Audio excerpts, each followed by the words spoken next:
staying strong. Hopefully, through the spring that continues. Last year we ended up with 3.9 to 1 ratio. So lots of positives happening there. We had our first Chieftain Showcase of Excellence, which I felt was well attended. I surveyed our teachers just to kind of get their impressions of it, and try to think about ways we can improve and build on that. It was joyful to see people connecting with teachers connecting with families, kids showing off some of the wonderful things that they're proud of. I mean, one of my favorite memories is I looked in the gym and I had a parent with a little baby in a stroller, holding the stroller, playing badminton with her 5th grade son. It was just super cool to see stuff like that. Lots of positives from parents on that too. Our Q3 ends March 27th. We've sent out a bunch of summer school information, sent out a reminder yesterday. Yesterday we had upwards of 72 students that had enrolled so far. On Friday, our 7th grade is going to BizTown, which is a wonderful experience, and I think we have like 15 parent volunteers that are included in that. Shout out to Cassie Leash in math counts. Jackson Keller took 10th place in the math count state competition. That's the first ever placement that she's had, so that's pretty cool. And then we've got our forward testing dates, which are coming up, so you can see all those.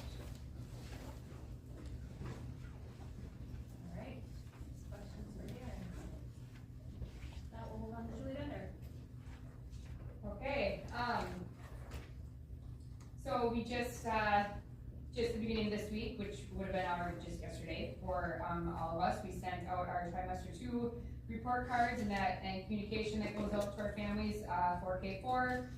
Along with that, just reminding families that we do it a little bit different with 4K and K versus what we are doing 1-4 for the grading for the standard-based grading for learning, and just really reminding families, as it's very new to families in 1st grade this year when they're getting something that looks totally different. So just trying to come up with ways to make it family friendly and explain some things. So the 1st grade team and I came up with a parent guide just for our 1st grade families, really trying to explain that it's all about what we need kids to be able to do at the end of the year, and being able to kind of explain those things through the different standards that are going out, and receive some pretty positive feedback with that. So I think it's slowly starting to make sense for some of our new families, so that's a huge celebration. On Friday we have our 4K Roundup event, and this is now our 2nd year that we're calling it the 4K Roundup event, and it's a lot of fun. We bring all the incoming 4Kers for next year in, and they get to just see the building and be in the classroom and eat a snack and do all the things. So it's a lot of fun to see the little ones that we are soon going to be educating. And we are also partnering with Polk County's Birth to 3 program, so they'll be there as well, just for anybody who would like to come in if they have younger siblings or somebody new to the community with somebody or a child less than 4 years old. So partnering with Polk County, which is really nice. They come in and have sent out a letter and all the things there. Then the following week we have our 2nd annual literacy night. So Patricia Kramer, she heads that, and teachers sign up, and we're going to be doing a lot of different reading pieces there throughout the commons in the gym area, so that's a lot of fun. And then to piggyback off of Darren, so summer school courses, I see I have a typo there, it's 4K, not 4K4, but our enrollment so far, we have 135 students that have enrolled already for grades 1 through 4, which will be housed at the intermediate school, and then grades 4K and K at the elementary school, and so far 69 students there. So looking forward to having a fun month of June as well in the 2 buildings. Awesome. Questions for Julie? Great, and then Meyer. All right, I linked in our March newsletter there. Just like OIS, we ended trimester 2 right before spring break, so on the 6th, and grades are being finalized this week, and then will be sent out. Next week is a big week for us at the high school with testing on the 25th and 26th. We'll have pre-ACT, ACT, and forward testing. We talked about this a little bit before, but this is the first year ACT is letting us do a 2-day test. So the first day consists of reading, math, and English, and the second day is science, and then juniors will also have writing, and our sophomores will also have their forward social studies test. So splitting it over the course of 2 days instead of 1. A districts still do a paper pencil test. We haven't done that for quite some time, so just something that a lot of districts are changing to this year, and we've been doing that for a long time. So that makes a lot of sense for us, since all of our tests leading up to ACT are all on the computer, so our kids are used to testing that way. That also helps us get our results within just a couple of weeks instead of the paper copies take much longer. So we created some incentives to go along with that we'll present to students here in the next couple of days, just to help motivate them and talk about just think about that growth from practice test 2 to the actual test. So we'll present some incentives to them, hopefully they can give us their full effort. And then, Tricia, if you want to pull up my OBA planning for just a recap from this year and then leading into next year. Oh man, they did it. Okay. See how we must have started. Okay, this is our enrollment history. So, Dr. Stiles was the founder of OBA in 2021. You can see we had 114 students that first year, that COVID year. Now, this last year, remember, we went to just 6th through 12th grade. There's a big difference in how kindergarten through 5th grade works, having a parent, coach, and all those pieces that are involved with it. So we switched to just 6th through 12th grade. That was also based on what our previous enrollment had been and the families that were not continuing anyway. So we had 2 middle school students this year, and I had 29 high school kids this year. Our 29 high school kids, that's changed over the course of the year. We have 14 seniors that are included in that number. We have 10 freshmen through juniors. And then OBA offers us a really nice way to help us with our kids who are maybe have a medical situation. So we have ended up having 5 of those this year. So they are not full-time year-long enrollments. They are kids we've added to the program because they can't physically be at school. So they haven't been an OBA student the whole year. They're just partial year kids because of their medical situation. Are they all high schoolers? They are all high schoolers. Yep. Okay, so that might be like a mental health or it could be a physical health. We have both situations happening. Okay. But you can they've been able to kind of go in and out, that's nice. So yes, because I can adjust and put them on a trimester schedule, for most of the time it's work that I can just move them right into our online virtual classes so that then kids are not missing credits. Nice. And they're able to do that work from home, and then I can monitor it, and then when they're ready to come back, they can come back. That's awesome. So that's been really nice. Looking at what next year might look like, this will be the approval for next board meeting, but hoping to continue with 6th through 12th grade offerings. I'm currently trialing a different vendor. The price is similar, just a little bit different setup, different communication. So I have both vendors happening at one time right now. Because I've been able to add a couple of, it's unfortunate that they needed to add this last trimester, but I have a couple of kids that added this last trimester, so they're doing the trial for me. Normally our enrollment happens in August, so really tight turnarounds to get all those kids registered. I'm one person doing all of those 29 kids registering, so I would like to have that enrollment go out this spring. That helps us at the high school get an idea of, well, everywhere, but especially at the high school since there are more kids at the high school, an idea of who's going to be in person and who's not going to be in person. So instead of waiting until the last minute and then rearranging class numbers, better just plan ahead for that. So hoping to change that enrollment period. Next year, I'm hoping also to switch to a trimester schedule instead of a semester. Our vendors are really set up to be semester-based. That's how OBA started, was semester-based. That's really, really hard when we've got kids who need just a trimester, thinking especially those kids that were the health situations. When they're semester-based courses, it doesn't fit nicely with the trimester, so somewhere along the way they're losing access to credits. So they either put the work in online or in person and then didn't get the credit because the timing doesn't match up. So next year, the vendors are able to make that work for trimester, so I would like to do that. With that happening, to kind of create some better ebb and flow with that, I want to have some enrollment windows before each of those trimesters, so it's not just kids asking to come whenever they want to in the middle of a trimester, but there are true 2-week enrollment windows before each trimester. So those are kind of the big things. Any questions about OBA programming?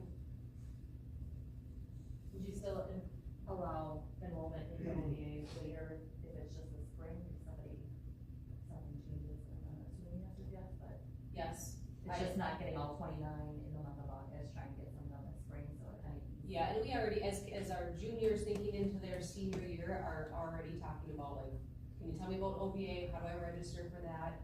And so as those conversations come up, it's nice to know like who is gonna be signing up for OBA, so we can kind of prepare for that. I think it's important to note, it's creating more work actually for Amanda, because we've always said you enroll in August, and if you aren't enrolled, you can't enroll in our online school, and she would rather keep our kids here than enroll in somewhere else. So she's saying if we can say each trimester, here's your chance, here's your window, as opposed to making a year-long commitment.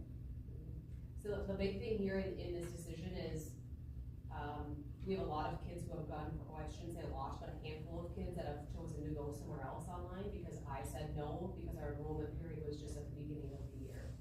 So I don't wanna lose those kids, I would rather have those kids here and make it easier for them to come back to us in person, cause that I think is the goal for a lot of those families, is to, let's try this and see if it works for our family. If it doesn't, we wanna be able to come back, and they can't do that with our current setup. We always let them come back, but it's hard because of credit. So I don't wanna lose those students, and wanna have them still kinda under our radar so we can help support those families. So that's the reason for this big change.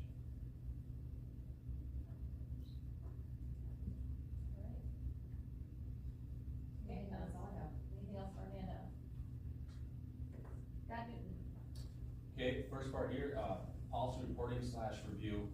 At the January board meeting, we did present our courses and course changes to you guys regarding for the 26-27 school year. But where I messed up, I did not include the number of hours for each school term required during credits. The following document that's on there does present and provide all the courses we have at OHS, the credits earned for that class, and the number of trimesters that that class is eligible, or what kids need to have that to earn those credits. So for example, like for next year as English 9, it went to 3 trimesters, but it is going to be 0.333 and keep going with per trimester for that English class. So at the end of the year, it is equal to 1 credit. Algebra this last year went to that. So those are the things that we're kind of, well, we're trying to show here then exactly with all the classes that we have, and then all the additional courses that we have as well through all of our departments that are provided here. Well, I think it's important to note, if you go all the way down to the bottom, Tricia, what we learned, the policy reporting and review. I've only been here 26 years and we've never done this, but it's actually in the policy and state statute that says that we're supposed to every year bring this forward to the board and get it signed and submit it to DPI. Well, there isn't a place to submit it to DPI because now it's all pulled electronically, but we wanted to follow policy because it's written in statute and our policy. It says that we will do this annually, so this will now be a new annual practice.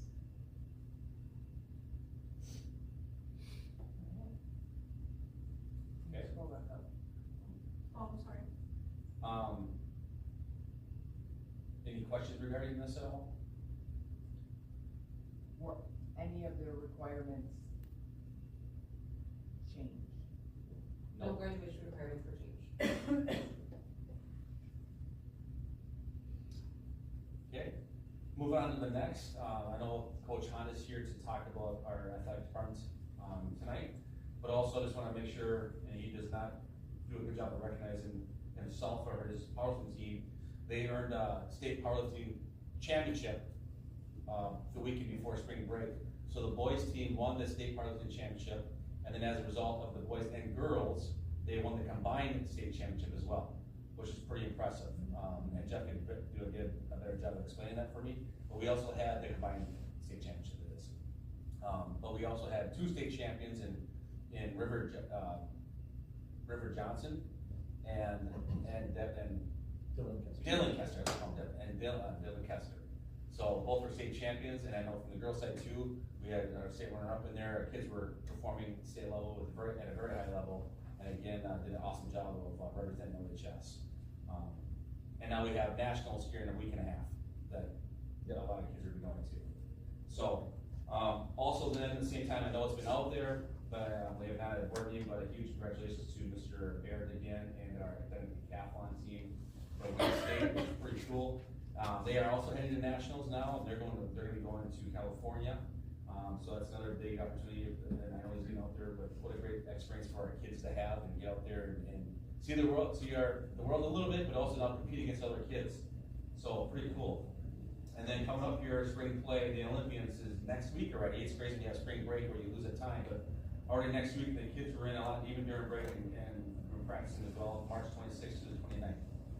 So, a lot of things still shaking and moving. We had a lot of things happening during spring break as well. We had our basketball team winning a regional championship and doing well there, but I'm not gonna steal the thunder from Mr. Holland, he has something.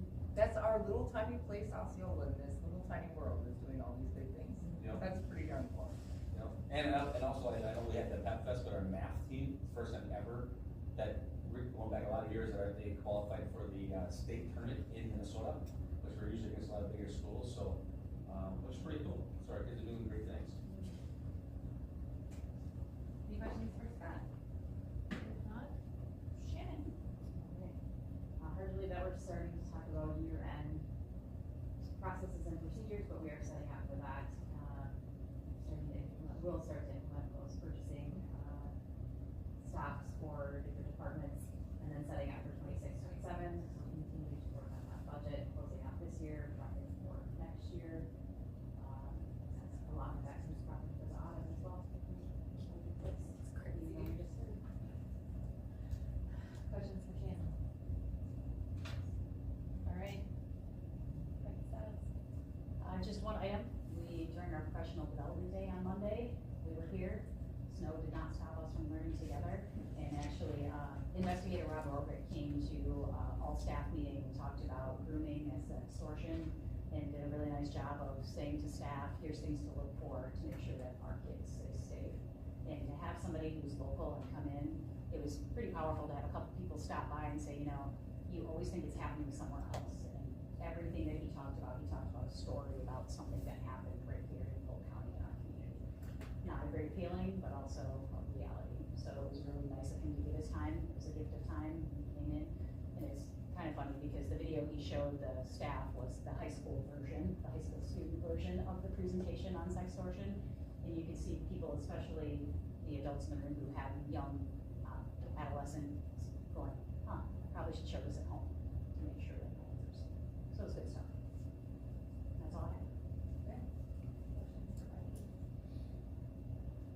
All right, now move on to item B, which is the OHS and OMS athletic directors. Oh.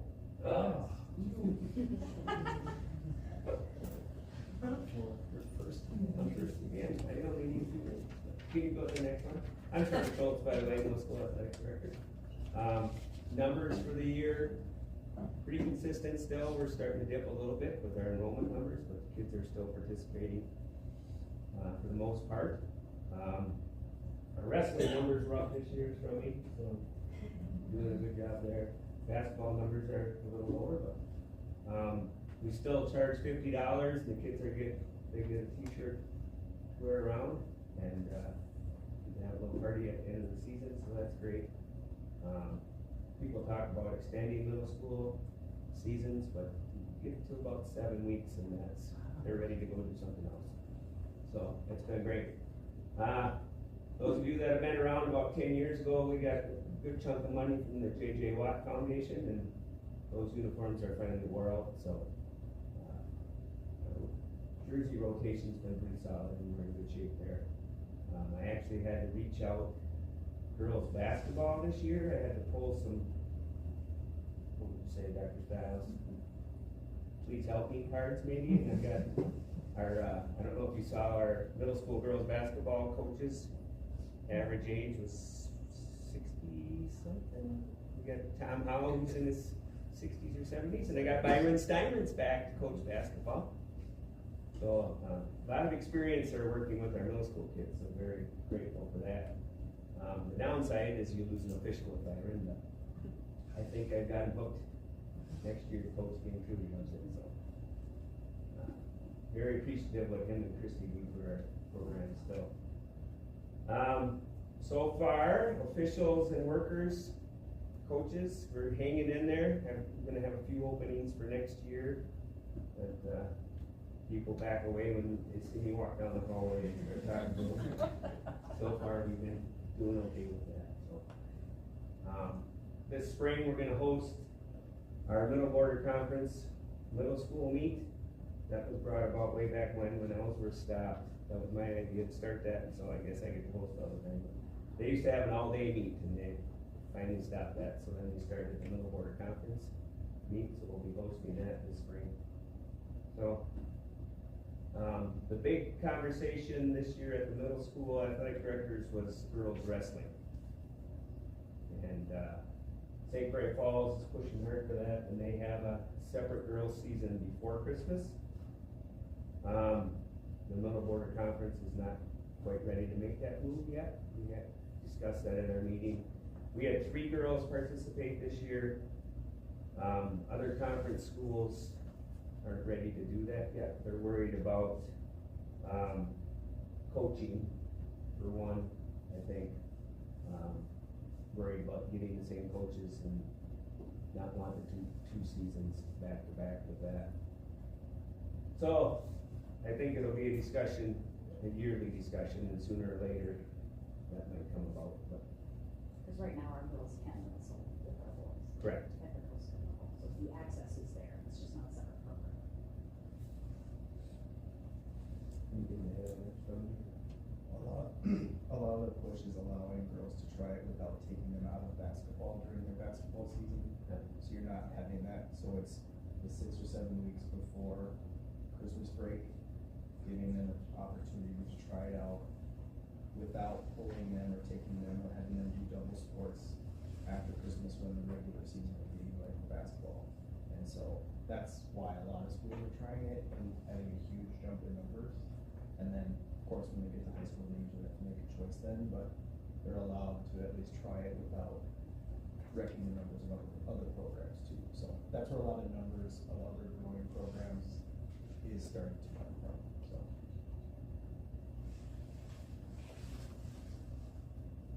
Anybody have questions on that? or- So do BFS before school or? We do that before school, as soon as football's done, we get started and probably have a 8-week session before Christmas break. Started with about 50 kids this year coming in at 7 o'clock in the morning. And then, we give them Christmas break and then we go again for another 7 or 8 weeks. What grade is that offered to? 7th and 8th grade right now. And then we'll do a summer school program to get them going in 6th grade can do that. And we usually get the 8th graders, like right now, we're finished with ours and Coach Newton, we get about 8 to 10 kids that, especially 8th graders, will join Coach Newton and what he does at the high school. So I think they feel a little more comfortable and ready to go with that. So it's been a good program. So, I'm very fortunate, I have, Devin Stingline helps Nate down the lane in games last week, and myself, so there's 4 of us that come in the lane. How about that? So, it's nice Do to you have get this boys space. and girls? Yep. Probably had 10 girls this year that came in, so that was nice.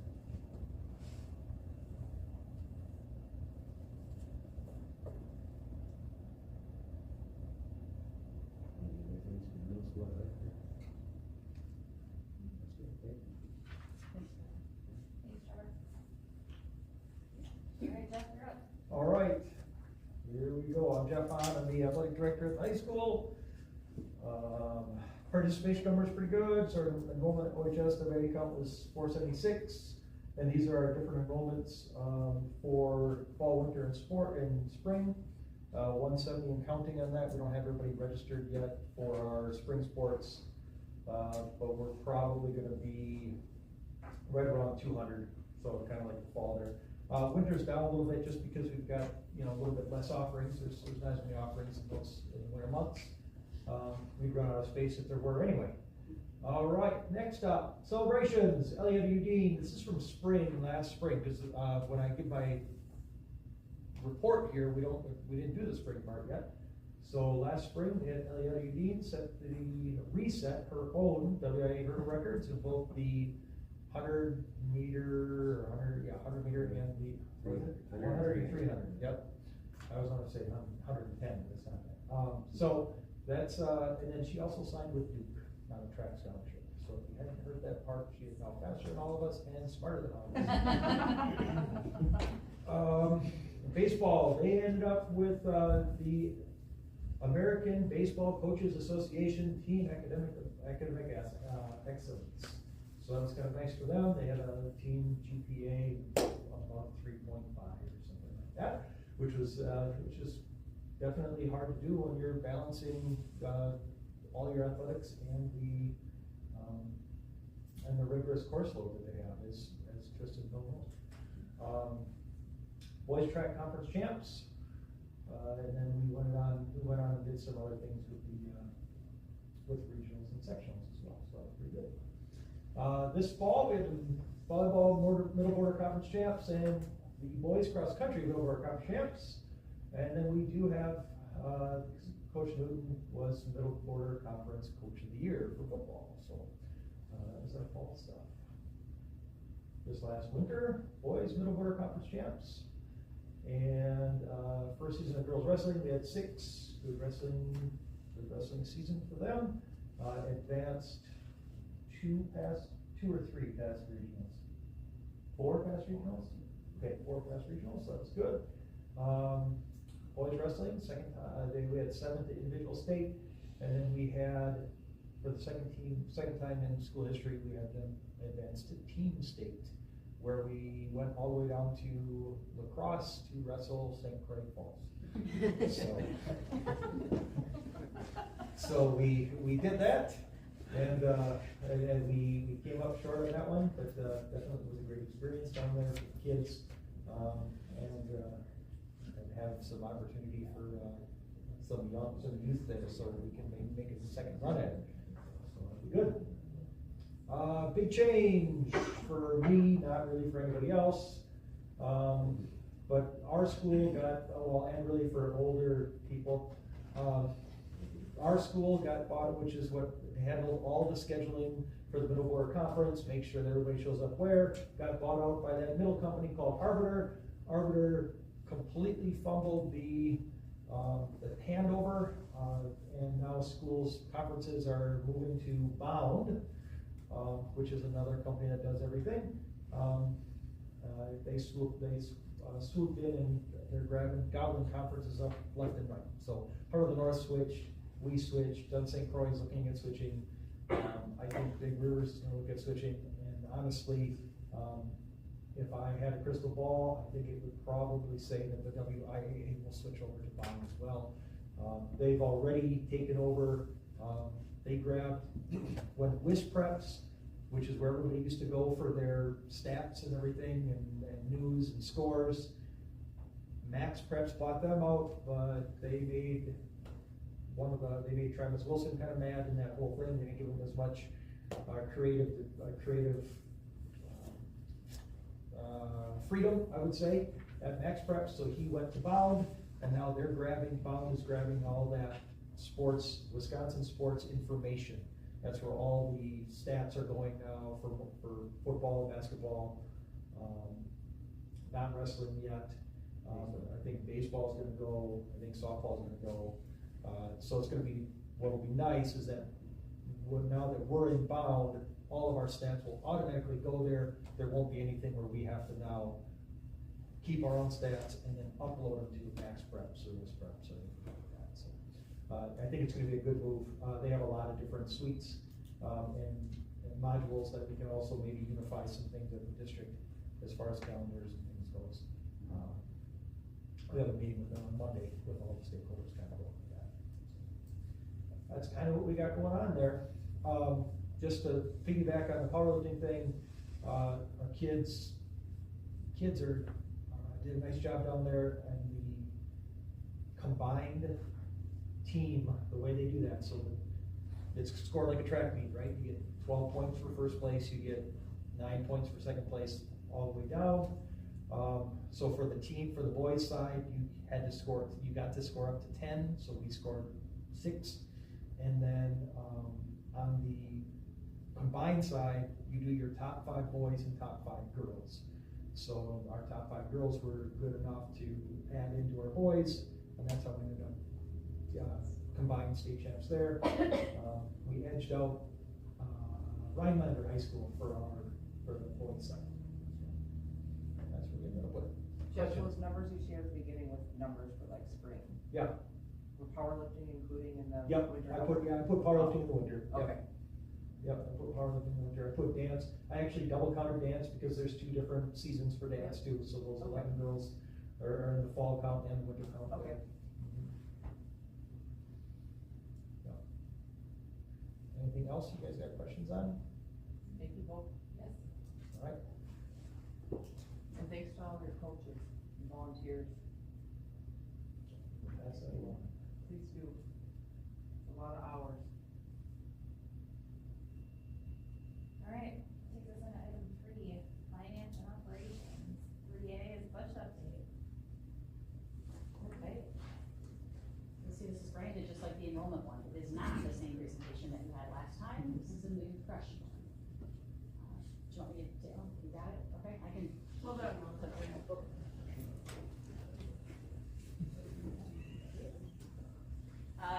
You know, this is how we always start, right? Looking at our district, 125 square miles. We serve a lot of space. We serve a lot of people. We have over 200 staff members, so we're a very large employer. We have about 1,370 students, 4 schools, a bus garage, 2 states, 2 counties, and 8 municipalities. It's a lot. Just general overall demographics, and we always try to reground ourselves, and students with disabilities are about 14%. Economically disadvantaged, as you all know, has changed over the time that you have been in the district either as a student or has been serving on the school board. It's been as low as 9 to 11%, and we're sitting at 27. You can see we're below the state average by about 10%. And then for EL population, 3.4. Well, it's super important to go back to your strategic roadmap. You know, our core values of excellence, innovation, adaptability, compassion, equity, safety, and collaboration, along with our mission and vision, take us to where we need to go. Everybody loves a good visual. The learning and growth, health and safety, communication and engagement, finance and operations. Those are the pillars to how we get to the excellence. And points of pride, you know, excellence in community. You know, we have people show up. When I was in the gym Friday night when basketball was happening, there were so many people that I could see across the gym that do not have children anymore in the system. They were there just to cheer for our team. And that was really, really heartwarming. Also, I think to the ice fishing team, when they won state, people in the community donated dollars to put a banner up downtown. That's a pretty amazing thing for a small town. Can't not talk about our retirees that we're going to be approving tonight. 125 years of service is going to be walking out the door this year. That's a lot of service for a lot of people and a lot of impact. Academics. Notice I'm not talking about test scores here. I'm talking about all of the academic extras that we offer here, from Battle of the Books to our 4th grade team to, we talked about academic decathlon and math counts, and you have FBLA and FCCLA. You have so many opportunities available for students, and we're competing and getting to the highest levels of achievement. Oops. And lastly, the excellence in academics. High participation. I didn't call Jeff for the numbers because I knew you'd have the numbers here for us tonight, but conference titles, state, the kids that show up and do the things. So over 60 opportunities we have. It's a lot of pride here. So a very quick recap. At this time last year, and the year before actually, we talked about the 3 big rocks: declining enrollment, an age to elementary school, and financial projections. And this year we're going to talk exactly about the same thing. Just a super brief update when you talk about what's been different from last year. We've continued to right size through reductions. Because remember, right, we're declining enrollment, so we're addressing that. We're not ignoring that, we're making sure that we're addressing that. So we moved 1st grade to the intermediate school to limit the burden on the elementary building. And then we've also engaged with the facilities and the educational adequacy study with Krauss Anderson to see where we're at and create a plan and how we're gonna move forward. We've done a lot of other pieces too.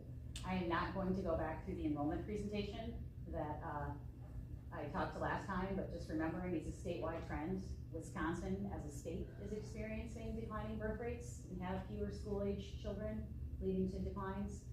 Our enrollment itself is declining. In the last 12 years, we've declined by about 22%. The graduation effect, we're still gonna feel that.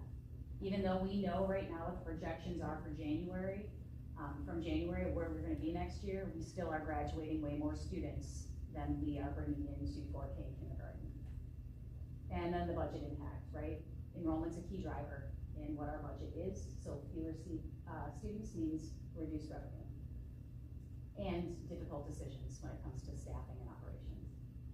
And then our trend, you know, we had that study in 22 that said, where are we gonna be? And they have predicted very clearly that where our enrollment was going to be. So we aren't surprised by it, it's a reality. And I linked in the enrollment slides from last time, in case you want to see them.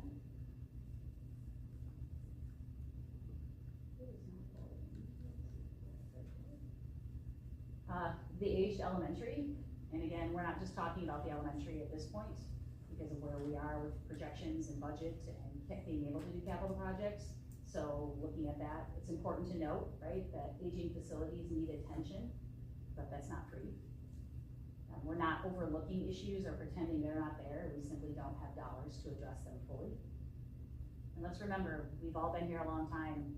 We take great pride in our learning spaces, and Fund 46, to be able to save money to plan forward isn't an option because we don't have money at the end of the year to put in Fund 46.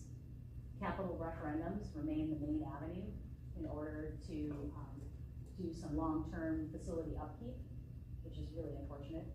And our buildings are more than structures. They're spaces that support learning, safety, and pride. So it's not just the elementary, it's our district as a whole and how we plan forward. And since we talked about debt for a minute, you know, what is capital? Here's where we sit for debt right now. So this was the referendum that was approved for, I think it was $10.2 million in capital projects, so deferred maintenance. So we prepaid in 24 and 25, and saved some interest. The interest rates on these dollars are under 2%, so that's obviously favorable. And we chose not to prepay debt this year. If you'll recall, remembering we looked at what would it look like, but we recognized that the taxpayers in our district were required to absorb the increase that the state gave us. So we were trying to be very sensitive to that. So the district is on track to be debt-free, quote unquote, in 28-29 school year. Any questions about that? There's a good chance we pay that $100,000 off, you know, 27, 28. But I think that's an important piece for us to talk about. And then Big Rock 3, Shannon will talk through the Wisconsin funding structure, 1993. Districts across the state are experiencing growing gaps between revenue and expenses, and that we're navigating the same challenges. And the following are very basic slides. Please understand, this is not, you know, this is not a 405 class, this is class 101 when we talk about this. And remember, we've seen this before, that the stool, right, public school funding plan 1993 talks about revenue limits, and if you'll remember, they were set based on previous year spending. They weren't set on any kind of formula. 2/3 funding from the state, and then inflationary increases annually. That was what the system, the intent in 1993 was to build this very strong system for public education. Still in place, we have the revenue limits. The inflationary increases were abandoned in 2009, and the 2/3 funding was abandoned in 2003. So the other part of this 1993 plan is written in there was that operating referendums would be used, but only in extreme cases. There wasn't the thought that that would be something that we would be stepping into very often. They just came out with today the new funding video, so we might as well play it. It's not the Osceola version, it's the Wisconsin version. Our public schools are the cornerstone of our community. The education and opportunities we provide for students today shape their futures and ours. Schools, like any organization, need money to operate, But in Wisconsin, funding the needs of our schools has been a growing challenge. State policy limits how much school districts can spend. The vast majority of school funding comes from a combination of state dollars and local property taxes. It's called the revenue limit, and it acts as a cap per student that school districts can spend each year. Even if school costs go above this level, schools can't spend any more than this limit. From 1994 to 2009, these revenue caps were adjusted for inflation, which meant they helped schools keep up with ongoing needs. But since 2010, the resources districts need to survive have fallen farther and farther behind the basic costs to operate our schools. By the end of 2026, the revenue limit will have fallen more than $3,500 per student behind inflation. For a district of 1,000 students, that's a decrease of roughly $3.5 million. What's more, each district has a different revenue cap, and these caps are not tied to the needs of the students or the cost to the schools that serve them. Our job as a school district is to make sure all of our students have access to the exceptional educational opportunities we provide, no matter what their needs when they walk through our doors. But state funding falls short of what it costs to meet the specific needs of many of our students. When that happens, we have to use money from our general fund to cover the difference, which means taking dollars from other important needs. The largest portion of our budget goes towards staffing. Our people are the heart of our schools. Without enough educators who instruct, support, and inspire learning, schools can't provide the lessons, programs, and opportunities our students deserve. Other important budget items include curriculum, technology, transportation, operations, and maintenance. We work hard to balance our budgets, yet resources for schools have been shrinking year after year since 2010. With costs growing so much faster than funding, districts are always looking for ways to trim costs and work smarter, like deferring needed school maintenance, cutting programs, reducing staff, and many other strategies. But schools can only cut so much before they start to harm educational opportunities for their students. To maintain class sizes, keep up with rising costs, take care of school buildings, and protect high-quality instruction, many districts have turned to their community to help fill the state-imposed funding gap. Since the arrival of revenue limits, over 80% of school districts have done so by asking local voters to raise their caps through a referendum. Most have used the option multiple times. Our children don't have time to wait for state policymakers to fix the school funding system. By putting the needs of our students first, we are investing in their potential and the future of our whole community. Strong schools make strong communities where families want to move and stay. Learn more about school finance in Wisconsin by visiting our website. Anything stand out to anybody? For me, it's the 80% of school districts have used a referendum to fund. That's More than once. extreme, only in extreme cases. That's, yeah, to me, that is just so unfortunate. And this is a good reflection of that. You can see that rise from 09, 10, and then it starts in 11, 12, and then through 24, 25. Now we're up to 196 districts that ran operating referendums. You can see this isn't include capital, this is just operating. For April, I think we have that information somewhere. I do believe in April on the ballots, there's 93 that are going, some for operating, and then the rest for capital. The history for Osceola, in terms of referendums, we ran in 17, 2019, 2020, 22, and 24. The 24 was capital, that was not operating. The last operating was in 2022. That one did expire at the end of 23, 24, so for 24, 25, 25, 26, we've been operating without that. I'm sorry, 72 districts are asking in April, and it's for over $1 billion. So you can now see that this has become a norm when it was supposed to be the exception based on the revenue limit authority that was put in place in 1993. This is just another visual. If you attended the annual meeting, like I said, you saw this is how we allocate the revenue sources that we get in. or how we allocate the expenditures and how we receive our revenues in. Locally, 54%, state, we get 44%, and then federal, we get 1.1%. That federal amount was a lot higher back when there were ESSER dollars, and that became a lot more. The local and state is gonna fluctuate. For us, the state was higher because our state aid was higher until this year. We received about $1.5 million reduction in state aid. So as that goes down, that local portion is gonna go up. And then as the video stated, salary and benefits is our largest cost, covering now 72%. Personal services, meaning the stuff that we contract out for. We do a lot of contracting out for OT, PT, those services that we can't do in district. And then insurance and the various costs that we have. I think it's interesting to note that when I started on the board, this was almost identically split.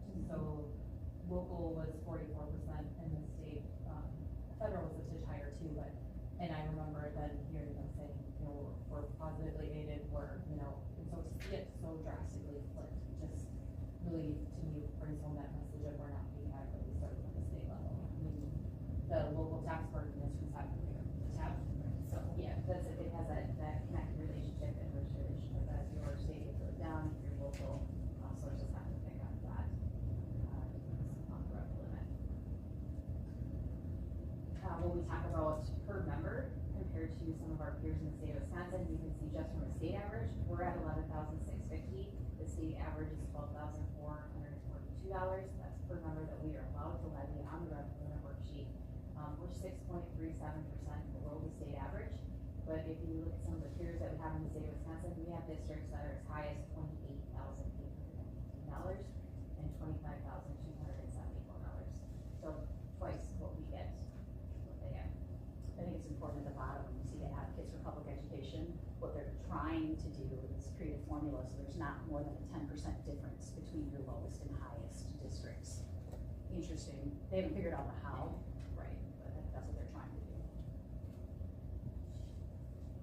Again, another slide that you guys have seen before.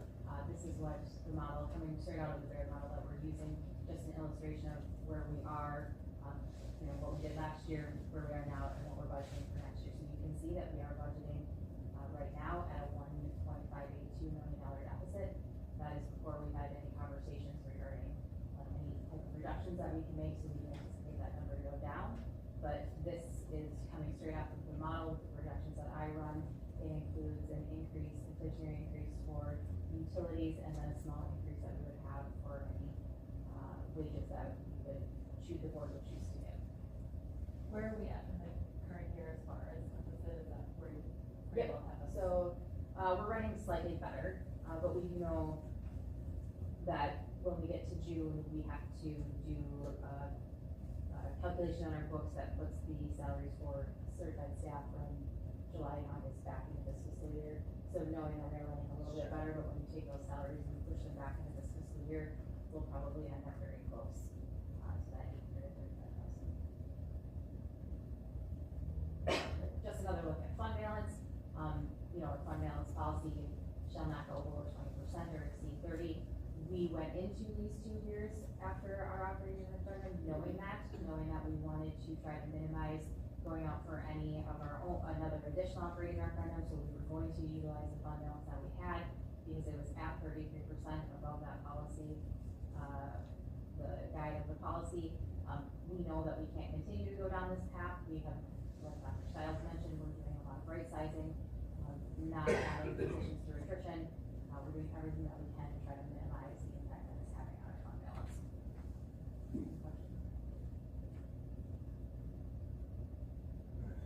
A reminder of the state budget cycle, we will have a new budget cycle starting in November of 2026.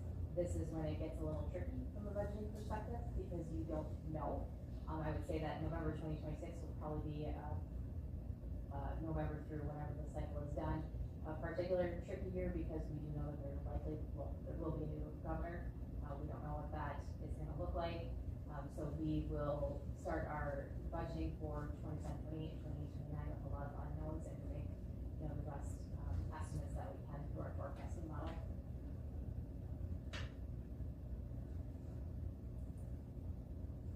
This is a slide that was related to one in the video. we didn't have the most updated information, so when we made the presentation, we were at 2381 for people behind inflation. So when you do the math for us, that equates to 3,366,000 roughly. It's obviously a lot higher when you take that to 3,500 per student, for what they let us know in the video. But just a good illustration of how much we would be allowed to levy on our revenue limit if we were following inflation, as was the purpose with the 93 limits. We talk a lot about special education. That is a big part of our budget, and the transfer that we have to make from Fund 10 to Fund 27 to balance that out. If it were following the true intention of ESSA that was funded in 72, it would be funded at 100%. That is not happening. You can see that it's gone down. It is coming up slightly from 1920, but we are still extremely behind what we should be. Right now, the state in this biennium, they raised the amount to 42% this year and 45%. That's a some certainty. Remember how we talked about some certainty? That doesn't mean that we automatically get 42%. There is a big pot of money, and if other districts have higher costs, our percentage is going to go down. Currently, they are reimbursing at 35%. We budgeted 39 because we know that we don't typically get that 42. We're running about 3% behind, but we're running even farther behind in that reimbursement. They will do a catch up in June, so we're hoping that we're going to gain some of that back. But you can see the trend that we were getting, the trend of what we get from the state has never reached, well, we never got higher. We're 32%, I believe, is the highest that we've received from the state. So nowhere near the 42% that they have determined. And I just think it's important, this is what we talked about when we went through joint finance. So when you look at the pink box, that's the amount of money that we transfer out of the general fund to cover the cost that's not being covered for special ed. So when you look at 24-25, well, 1.8 million, and then you look at our deficit, right? So that's why the pink and purple boxes are there, because it's definitely a funding concern, and we need these services. They're important for our students. This is a hot topic in the state, and I know that this was one of the things that they were really pushing for, to at least get to the 42%, some sufficient, not some certain, meaning that everybody was going to get 42%. I know that they were talking about that. I don't think that they made any progress, or no decisions were actually made. So we'll just continue on until we hear more. The reductions that we've gone through, 23, 24, 24, 25, this is a slide that we have presented before. You can see the total reductions about 1.2 in 23, 24, and about a little more than $1 million in 24, 25, and then what that equates to in terms of actual activities, certified administrator support.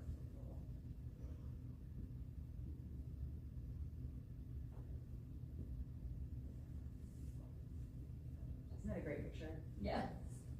So summary-wise, right, the Wisconsin is experiencing declining birth rates, fewer school-aged students across the state.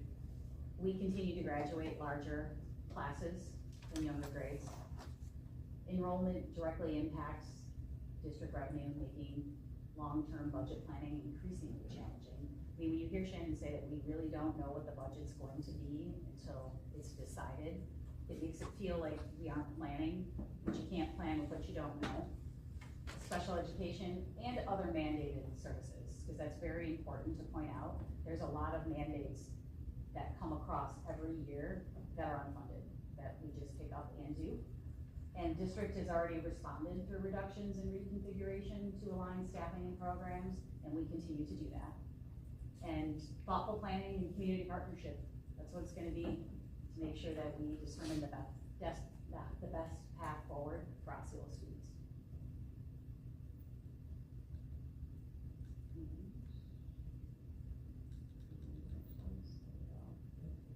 See it every time, that's all of them. They need us to make good decisions. So plan forward. How much do you want us to reduce? We know what the deficit is. Are we gonna continue to align? We're gonna do that work. We're gonna use the facilities, right, in adequacy study to guide long-term building decisions. We're gonna monitor the state budget, and we're gonna continue to engage the community and the board in transparent planning.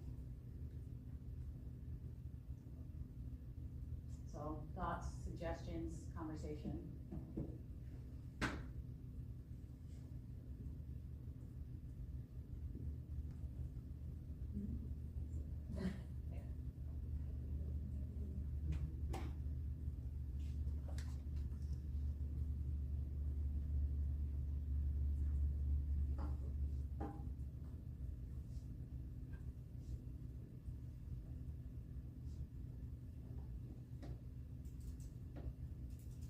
Well, it's never a topic that anybody wants to talk about, but clearly we're gonna have to do something with.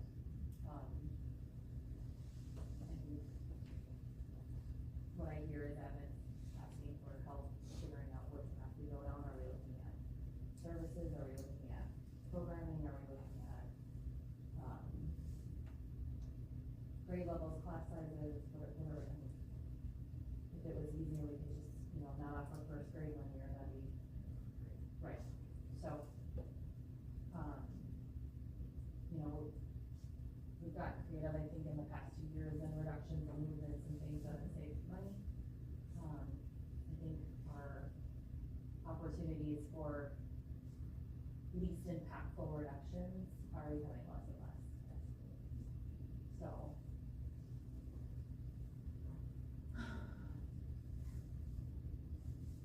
unless somebody else does something, that they have on the radar that we're not thinking about.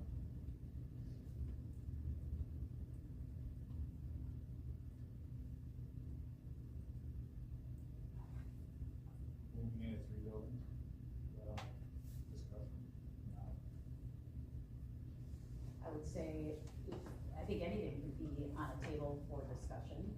It would be, what do we need to do to make that happen? And I think that that's the facilities study, like an example that you're gonna laugh at, because I didn't realize this was a thing until talk to the people, and it is a thing. Like, even if we brought K and 4K over to the intermediate school, the toilets are too tall. Right, so that was like that was a real thing. And so then it's like, oh, you bring in a stool, so then they fall in the toilet, and then you're like, right? So there's like real conversations that have to happen, and I think that that's why we are in an ideal time to be working with a facilities adequacy study, because it's like, what would have to change in mold and modify, and what does our community want? So, right, what are they willing to tolerate in order for us to become that, if they want us to do that? And then the conversation as to what's next. Go ahead, guys. Do we have room for 2 more grades in the school? I would say, if you wanna have this conversation, then we can have it. I mean, if you think that this team hasn't talked about stuff and things, we have. Do we have room to move 2 grades into the intermediate school right now? No. But could we shift everything? Perhaps. That's more than just moving elementary to intermediate. Correct. That's moving. Right, there isn't enough room at the intermediate to house what we have right now as it exists, but we are in the process as a team, right? Because to be responsible, we do look at what our class size is. Where do we have 5 sections where we might be able to go 4? How does that work? So those conversations, because, right, the biggest part of the budget we know is personnel. So that's what we're looking at as a team right now. So we know that moving out of the elementary school will for sure save money, right? When you have infrastructure, 1 less building, but you also are giving up something by giving up a building. But that was gonna be my question, is, to what end are we saving this kind of money though? We're still having teachers, staff, paras, I mean, I can see some, but I'm just wondering, and maybe that's a Ross Anderson question? Well, looking at the red lines or the full, I guess, or capacity lines on all the buildings, we were below the threshold on all of them. Ideal, maybe not as close, but capacities for sure was down. If I remember that. So is that more conversations to come with Carl Anderson? Absolutely, and I feel like we've done the reconfiguring, right? We've moved 5, we've moved 2, we've moved 1. So we've done what we can with very little cost, impact on staff, students, families, right? But cost. One of the things that, like, for me, that I would not desire to invest in, that we will absolutely have to when we do anything over at the intermediate, is parking and drop off pickup. Because that, right now, we have buses and cars and lanes and people, and right, you add a couple more grades. Is it impossible? No, but that's the idea of doing a facility study. We can have those conversations and look at what's possible.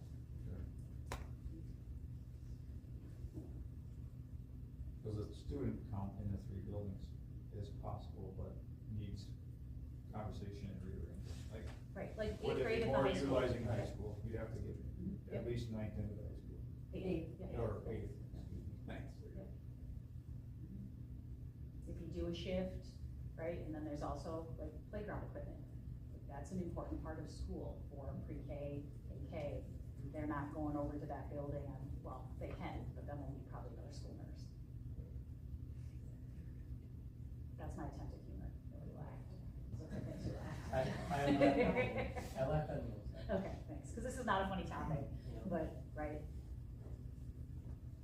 What are you thinking, Courtney? No, I mean, I was thinking of the shifts of like 8th grade into the high school and doing all that fun stuff. Otherwise, it's, you know, listening to what Cross Anderson says, and is it, you know, I think back to the old days of, they brought trailers in to the elementary, we had a trailer, and you had a classroom or two that were in trailers, and then you just had a trailer outside of one of the buildings to make classrooms work, and we got out of the elementary, which I don't want a trailer or whatever. That's what they had about Southern Bugs. I know, but I'm just saying, like, that way we got rid of that building, and then we were into the 3, and we did that for whatever, but then we're looking at, okay, do we do operational at some point, which no one wants to talk about, but we're gonna be one of these 80% of the schools that have to do that, or we pray, and I do it every week, I'm calling legislators, and I'm sending letters and emails all the time, and we hope that the Republicans and Democrats come together. Monday, they were making some progress, but you got the one side saying it's a joke that asking for the whole billion, and the other side's finally going up to 400 and something million. They're getting closer. I'm never gonna believe it's gonna happen, but there is making some progress where they might come to some magic number where we're gonna get some funds back. So we can hope for that again, but you can hope in one hand and hope in the other and see which goes out first, right? I don't know, it's just, I'm just thinking of all these things, right? But no one wants to talk about the referendum, but that's a thing that we might have to talk about sooner or later as well here. Because when I talk to the community members about this, when they say, because some are like, no, some do believe, like, no, that's how the state should be.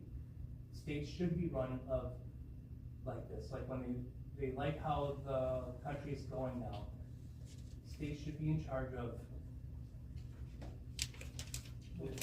local control. So it should be like this. Nope, you should go to vote. And the voting should decide if, the community should decide if they want to give their money to the schools. This is how it should be. Okay, great.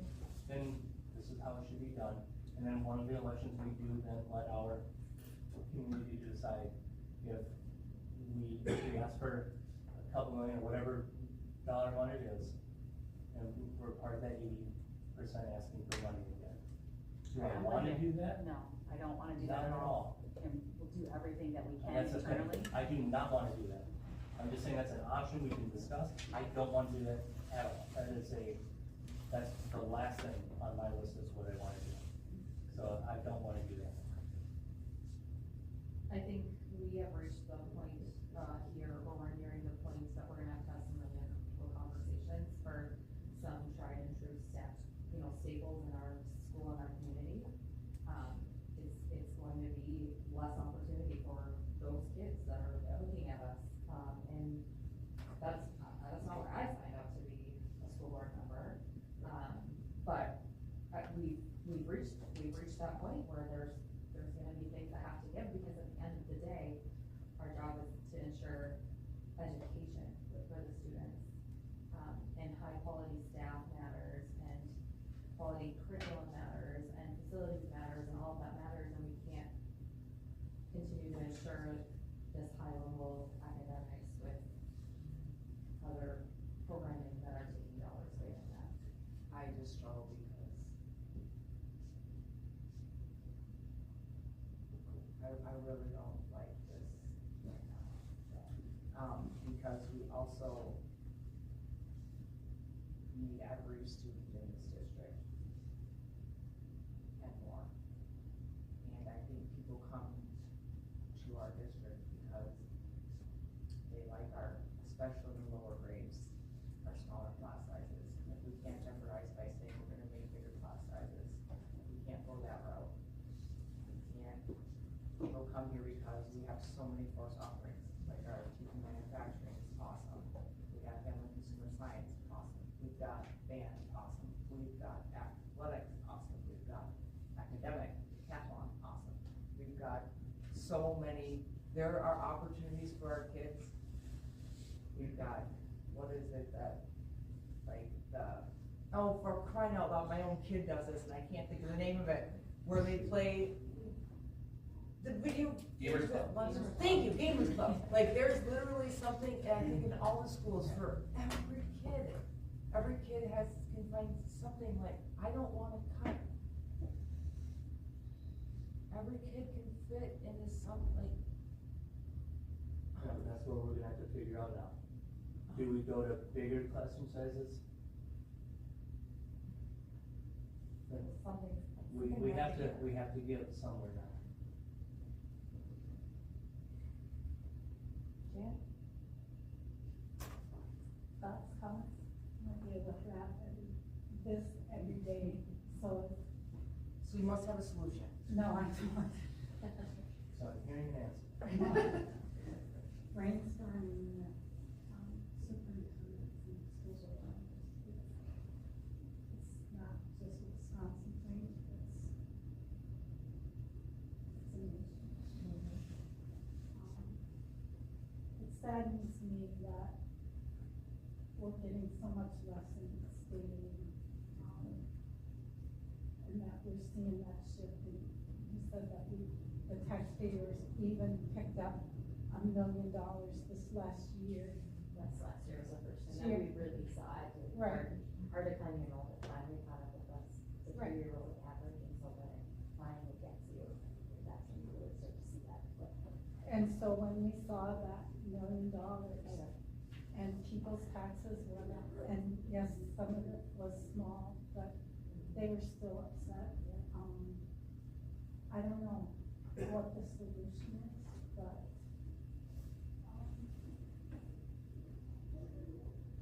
you know, we are gonna have to make some decisions here. Well, we can only ask our staff members to take on one more role. Oh, you also do this? You also do this? Like, I feel like we've done that a lot already. You take on this role too? Yes, how about this too? You're really good at that. Oh, you're doing great. How about you do a little more? That's not fair either. Does that include room and board? You already live here. How about you? I don't know, it's just like, to me, it's just super sad, like, and it's hard for, I mean, even people in the community to understand, like, you know, what, like, is really going into this, like, I've literally heard from all of you tonight, like, we do not wanna go to referendum, and we don't wanna cut this, we don't wanna cut clubs, we don't wanna make class sizes bigger, because that's a big draw for a lot of families in the communities, and we need more enrollment to get more funding. And we're just not getting what we need from the state. And that's just, I don't know, I just don't really, to me, I don't understand why it's not happening and why we're not getting the funding that we need for our kids. And I mean, I'm about to leave soon, but even then, it's like, how is this gonna affect my younger siblings? How is this gonna affect my brother, who's gonna be going to high school? I have 2 brothers in high school this year. It's like, what opportunities that I receive are they not going to be able to receive? And it's just super, like, it's just sad to think about. And, you know, something has to be done, and tough decisions are gonna have to be made, and I don't envy you guys for that. Well, what I can tell you is that as a team, table for many weeks now, knowing this is coming, and are doing exactly what you all are doing, but we just have a little bit more time to think, right, are in the trenches, so, a proud moment, right, because an easy reduction would have been just be done with family consumer science. And we sat there, and we mulled it over, and we talked about, oh, could we ask somebody just a couple of those classes, because we want students to be able to have that. And we came around to like, let's post it, because maybe we won't get anybody to apply. And then we at least did our due diligence looking, and then we had a great applicant, and they interviewed this person, and they are gonna be great for our students. So that is on the agenda, to hire that person, because we weren't interested as a team to take that huge opportunity away from our high school students, right? And we also understand that 1.6 million is a lot of money, and we have to do some things. So I would just say that you can count on us to bring a plan to you that's going to get us somewhere. I don't know that's gonna be able to get us all the way to where we need to be, but I think that's where we're at. When I think about working with y'all for the last couple of years, it's been, if we can get to at least a good chunk, we've done our due diligence. So if you'll give us the opportunity to try to get to that good chunk, because the other thing is, if you look at the people that sit around the tables in this district, they all want what's best for students. And we understand when you sit at this table, you also need to take into account taxpayers. And the other thing is, when it comes to asking for money, we all know that the people who are asking for the money are sitting right at this table, right? So we're motivated to keep programming because we have children that we want to be successful and have, right? We want that to happen, and we have to be responsible. So that's what we'll continue to do, and it's not joyful work, but it's work that we are in, we're signed in, we're ready to do it. And when do we, sorry, when do we hear next from Councilman Anderson? The end of the month? And what is it we're hearing from them at that point? Do you know? Yep. They're gonna give us the summary of the facilities assessments and the educational adequacy pieces, and talk to y'all about what do we wanna do moving forward. Here's a whole bunch of different options. What options do you want us to consider? So they are bringing options at the next one. Well, we need your guidance before, I mean, right, you always have some things in the back of your mind, but where are we at? Like, one thing that I know, last referendum, we did not have a good plan for what are we doing with the elementary building if we move out of it, right? So we need to talk at the table about what is it that you would like us to explore. But this time, there's a person who's gonna come and be able to have that conversation because they have a background in that, because this girl does not, right? So it's a person who does this work on a regular. I was going to say thank you, and the team, the rest of you. It's not easy to lead when it's in a retraction or downtime. Like, it's fun and exciting when things are moving up 2% or 5%. It's easier to lead than it's harder to lead now.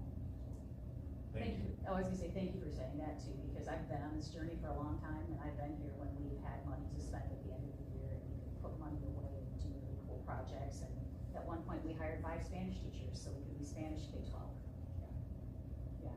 So I've been on that journey on that end where we didn't ask for a referendum, and it was just magically magical to have things happen. And we were growing so fast that we didn't know what to do, and we were concerned and worried. Right. Opposite. It's a lot harder now. It's very different work. It's very different work. Yeah. Well, also, I was a middle school principal, so it's very different work. Okay, thank you for taking a minute to sit alongside in this heavy work. Need to ask a question on anything else on the budget? No. Okay. 3B, review the CESA 11 shared services contract for 26-27. Looking at doing exactly what we have done in the past. If you'll recall, I think over the last 5 years, we have made sure to reduce services to the absolute minimum. We are not renewing the consultation fees, so CESA will come in, and if we have, I don't know, we want a group of high school staff to sit together and learn about ACT test prep. But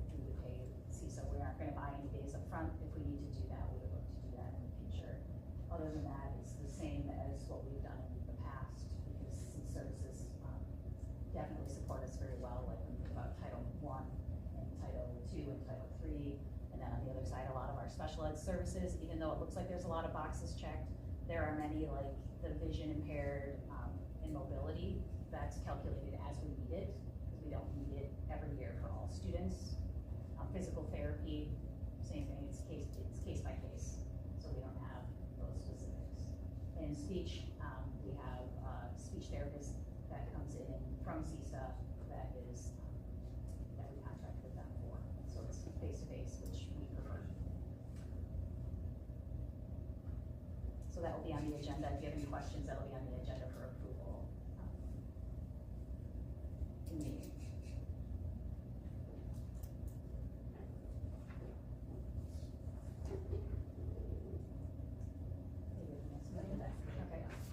Okay. 3C is the directive and meeting schedules for 26, 27. We don't need to even discuss it. I just wanted you all to have it, and if you had any conflicts, something you can take home, that's why we printed them, you can take home and see if you have any conflicts on there, and at the next meeting, if you could bring it back, that would be helpful. We really tried to stick to the second and fourth Wednesdays. In October though, the 7th is like the first month Wednesday. Is there a reason why in October we switched to the first and the third instead of the second? No idea. We'll look at it, yep. Anything else?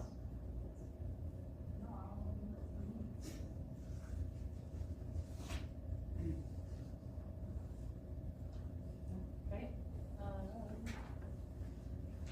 3D, review fee scales. So this is one of those where it's tough to have a conversation, right? We just get done talking about what the deficit, and then we come back and ask that the board consider an increase for 26, 27, but that is something that we have to balance, right? We know that we need to attract and retain high quality staff. We need to keep up with our neighbors in terms of increases, and again, retaining those staff that we have and attracting new ones. So not asking for any action tonight, but this is a document that you have seen as a board. It gives you a couple different options. We can expand beyond those options if we need to. And then we would ask that in April, we would come back with specific scales for each different group depending on the percentage that the board decides to apply, if they choose to apply. What is the consumer price of the CPI is 2.63, so it'll be okay. 2.63, yeah. Is that 10% on salaries, not benefits, or is it just? As you can see the applicable benefits on the bottom. Okay, great. That are tied directly to salary, so as salaries increase, those benefits would increase. Health insurance is a different conversation, which, yep, we will have to bring back when we get it back. Are there any other options that you want to see?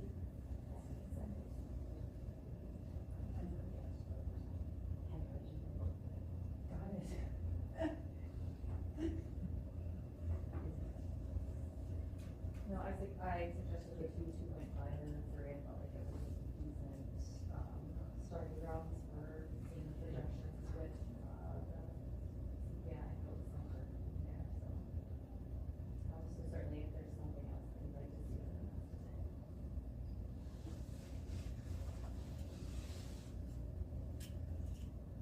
Not hearing anything. Conversations are on this one.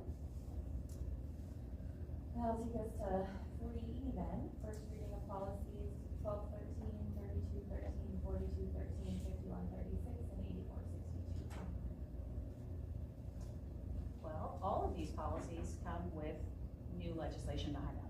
So the 13 policies, student supervision and welfare, were revised based on the Act 57. So those are the updates that are there. They're just for the 3 different groups. So they're if you looked, you saw they're almost identical, except one is for administrators, one is for certified staff, and one is for support staff. Any questions on those? And then the child abuse and neglect, same thing. We need to make sure that we had specific pieces in there. And then the last one was Act 42, which is about PCDs, or we'll just call them cell phones in schools. And one thing that we did that we did customize this policy a little bit because we have different standards at different age levels. So if you noticed in there, there was a high school specific, a middle school specific, and elementary, and